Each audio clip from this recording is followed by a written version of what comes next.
We are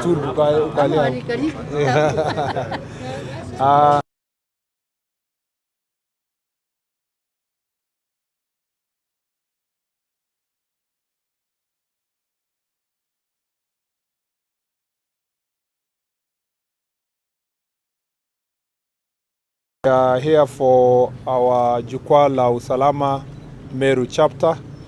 This is part of our program to make sure that we engage leaders from the grassroots on matter security. And I'm glad to be here with the leadership of the county government led by the governor of Meru. And we are also here with the leaders from the national level, National Assembly. We have our MPs who are present here, including the local MP. And our discussion today is, this is as part of the eastern region. We started with Kitui, Makwiny, and Machakos. And now we are in the middle of the eastern region, which is, will be today here in Meru, tomorrow in Tharaka Nithi, and the day after in Embu.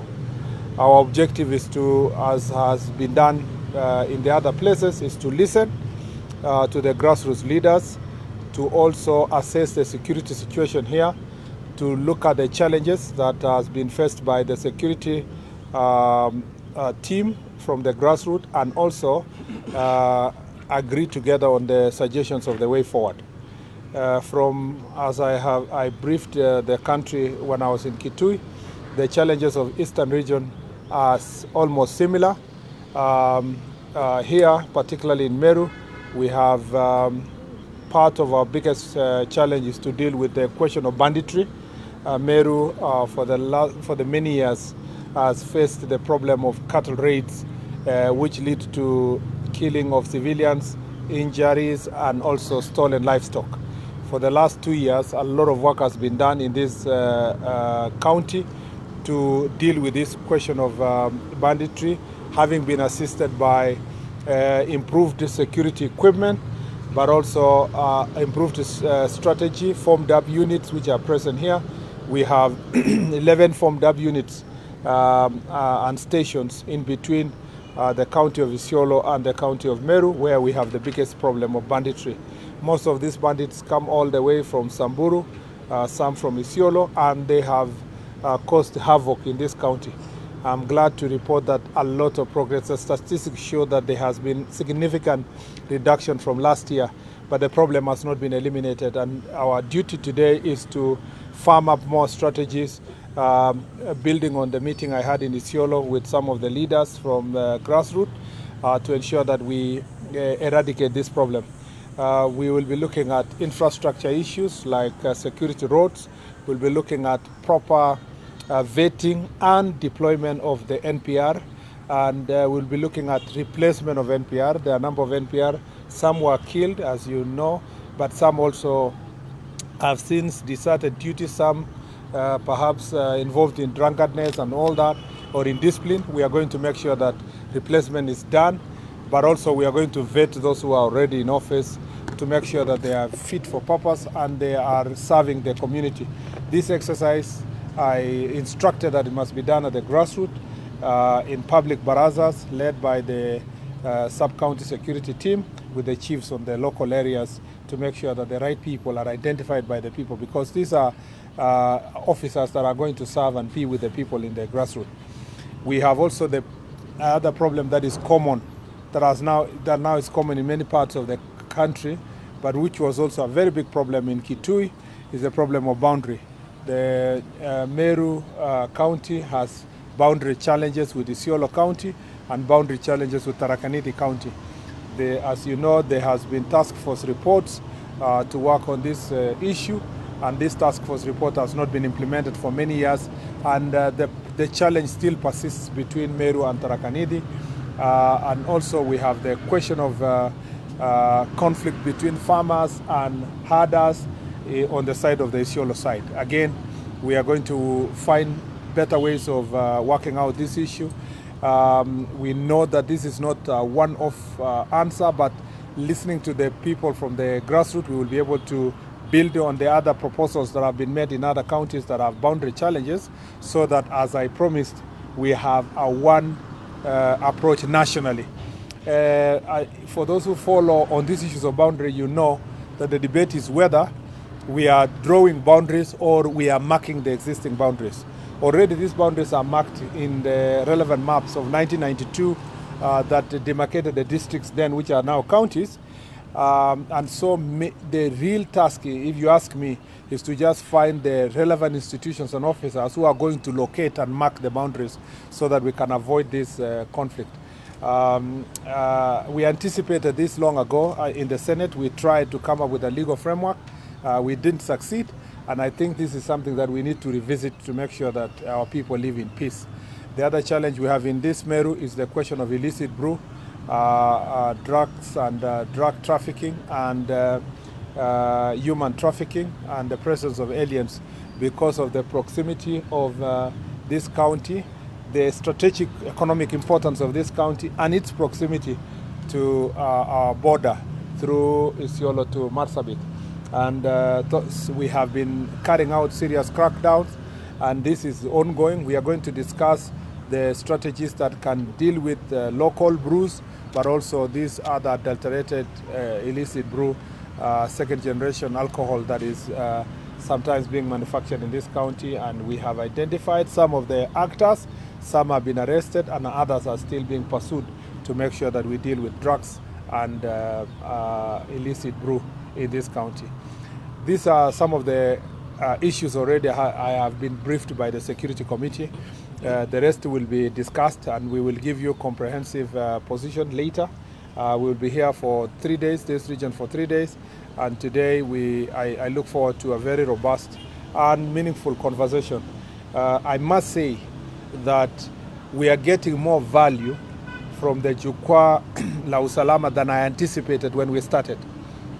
Because initially, I thought we were just going to listen, get the problems, but somehow, with the collaboration of local leaders, we have been able to solve so many problems affecting different actors. And I think I am excited that going forward, the report that we have in the ministry will help us look at the entire country, the cross-cutting issues and the local issues that affect specific counties. And our intention is to make sure that based on the reports we get, it forms the basis of our engagement and a basis of our evaluation in the next 2 years to see the progress we have made in the security sector. And I'm very excited about that. Thank you. Yes, so just one question in regards to national security. There's an issue about VIP protection. A host of MPs have really complained by the Speaker about their own protection following the killing of MP Were. And also we saw in Migori kind of security lapse when someone had a issue towards the president. What do you want to say in regards to MPs complaining about issues they're raising about their security, it's not being addressed, and also what happened in Migori, and in regards to what is your call for citizen responsibility? First, let me say that we condole with the family of Honorable Were, as I have said that before, but let me just repeat here to say our condolences to the family of Honorable Were, and that incident is shocking. The circumstances under which the Member of Parliament was killed, the manner in which it was done, despite even him having security and him having been conscious about his own life and gone public about the same. It is regrettable that it turned out as it did. Luckily, it is within my knowledge that we have made very significant progress in arresting the perpetrators and their collaborators. And it will shock you to note that this is a very heinous crime that was done in a very cavalier manner, involving people that ordinarily some should have taken good care of the interests of the Member of Parliament. And so in the process, we want to affirm that the government of Kenya is committed to making sure that those perpetrators, some which have been arrested and others, their collaborators who will be arrested anytime soon, will be brought to book. They will be, they will be an example. Their discipline will be an example. Their punishment will be an example to anyone who thinks that they can run away from the law and who thinks that they can hide from such crimes. I think that the manner in which the police were able to pick very quickly those who are involved is a signal that anyone who is trying to harm another Kenyan, not just the member of parliament, for any citizen, we have the tools and the abilities to be able to arrest them. And by the way, let me remind the people of Kenya, despite the sometimes criticism that comes from some quarters, every single day, the National Police Service and our officers are arresting different kind of criminals all over the country that are either attempting robberies, attempting murder, and thanks to our police officers, a lot of this has been foiled. And I believe that going forward, we will continue improving on our security systems to protect every citizen, including those who are in office. On the incident that happened during His Excellency's function, I think that is something under investigations, and therefore I leave it at that to show whether there was really security lapse or whether there was intention or motive to harm the president, or it was a different issue. So the investigation is ongoing, but Kenyans need to know that the security of the president is a matter of national security, and it cannot be taken for granted. It's not easy to take for granted the security of the president because of the consequences that can ensue if a president is armed, is harmed in any way. But also let's all remember that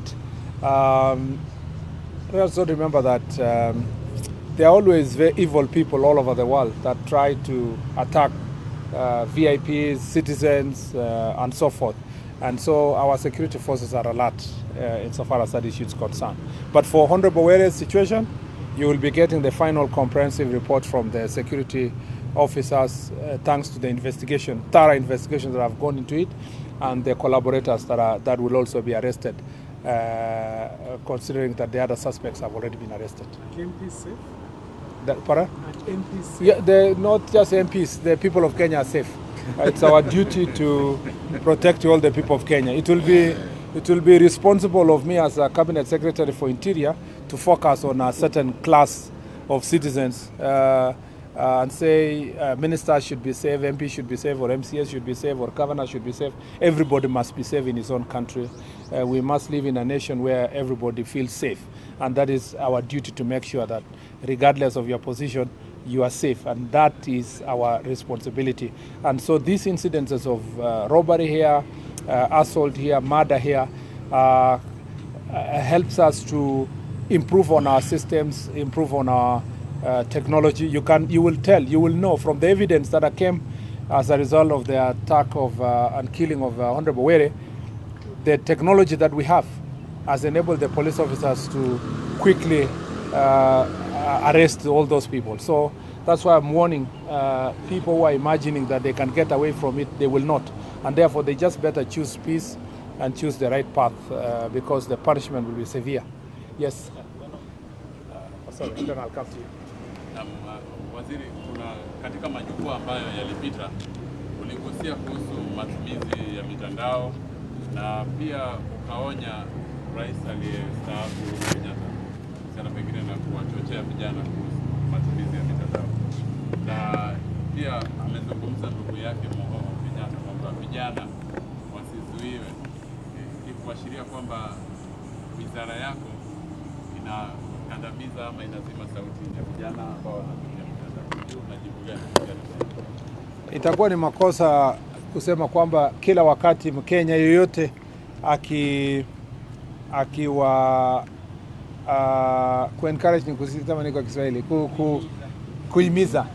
Isiwe kwamba kila wakati Mkenya yoyote akihimiza vijana wajikaze, wao ni nguzo wa taifa, hawa ni wale tunawategemea, wahakikishe kwamba mabadiliko kwa nchi yao inakuwa bora. Ati kila wakati kila mmoja akisema hivyo anasema kwa sababu anapinga serikali.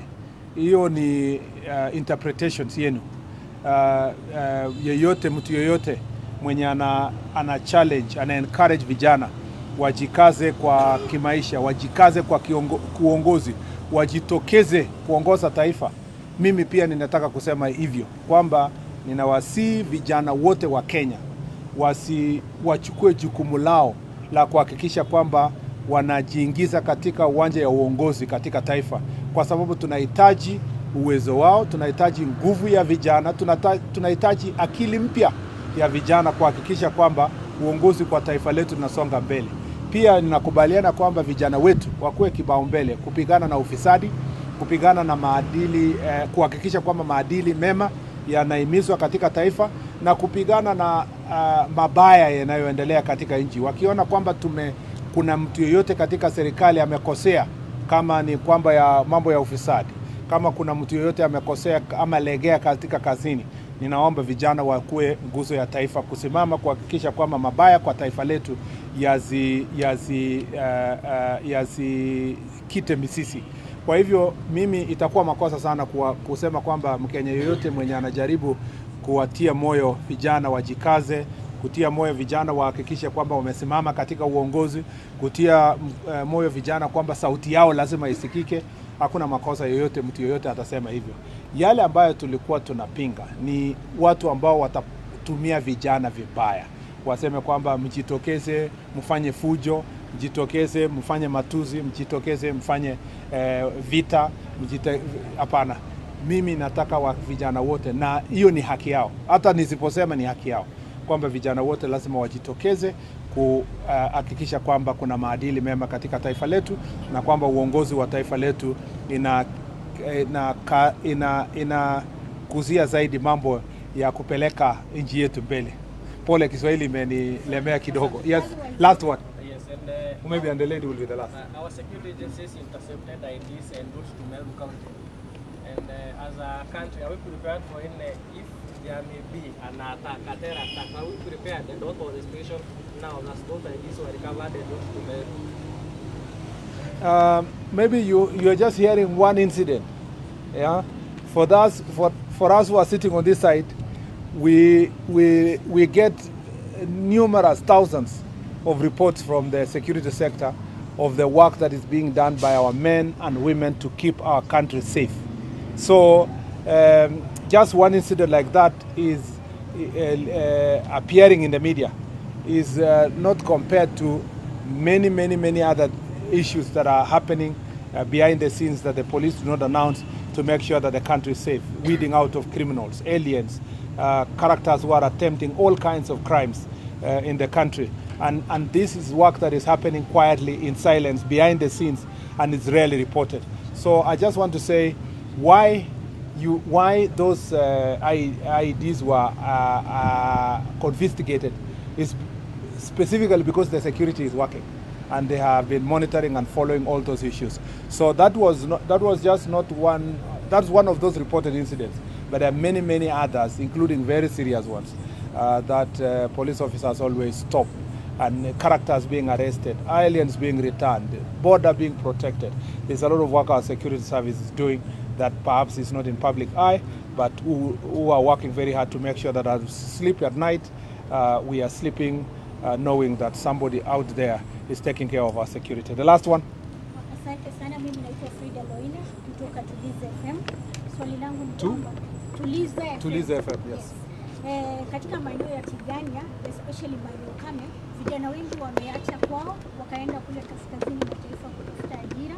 Kuna wale wanafanya vibarua na kufanyia biashara zao, lakini lalama zinatokana na wazazi wa watoto wale wakisema wanao kila wakati wanapoenda kule kaskazini mwa taifa wanauliwa kutokana na mashambulizi ya magaidi.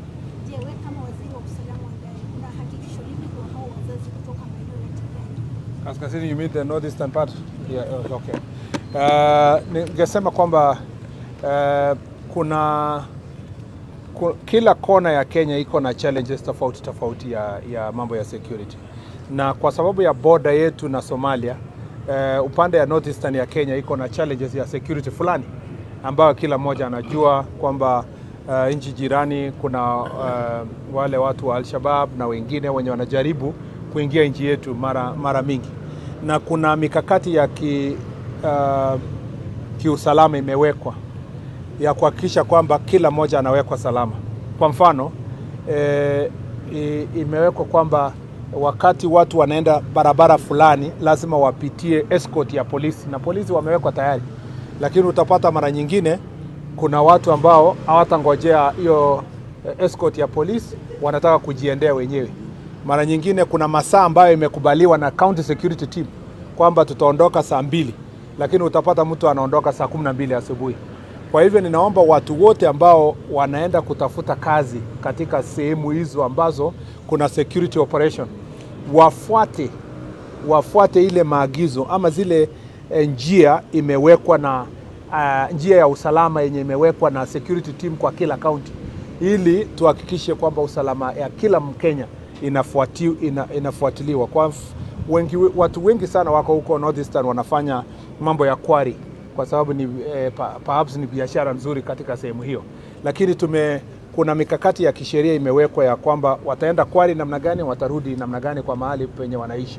Tunawaomba kwamba kila mmoja afuate hiyo maagizo, hiyo njia, kwa sababu hiyo ndio njia moja tukiwa tunaendelea kupambana na majangili kutoka nchi jirani, lazima tuhakikishe kwamba tunafuata zile njia tuhakikishia usalama vizuri katika nchi yetu. Asante sana. Tutasema mengi baada ya jukwaa ya usalama. Yes. About the newly formed National Government Administration Police Unit and the appointment of Charles Mutuma, how significant is this in ensuring that there is security at the grassroots level? Our biggest problem in the last few years has been unexposed national government administrators who, though are required to do enforcement, they are extremely exposed because they either don't have protection for their own security, but also they don't have the mechanism for arresting these criminals. Because of the protocols that were there within the National Police Service, this issue went through various stages of public participation. Eventually, it was agreed that it was necessary to have some officers attached to the national government administrators, including the ACCs, the chiefs, and the deputy county commissioners and county commissioners. The idea is to make sure that there is quick decision making, but also their personal security during enforcement of the law and order is secured.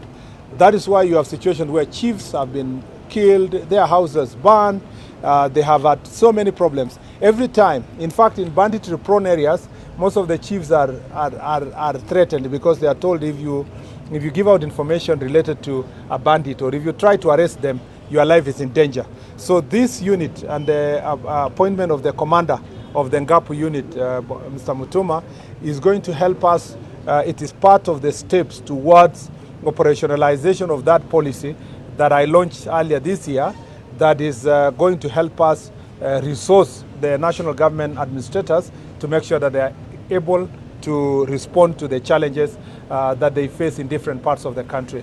And I want to dissuade everyone who thinks that we have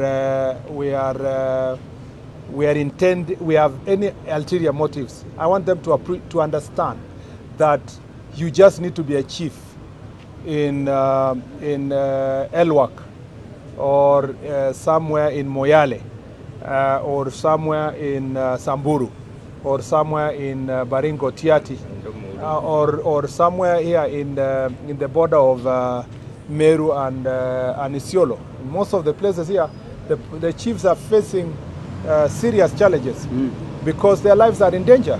So you have to provide a unit that is available, ready, working together to make sure that the lives and the operational capability of the administrators is enhanced. Asante sana. Not now. Not now. Kama mdosi amesema hiyo inatosha. Leo tutasema after the forum. There will be another briefing after the forum.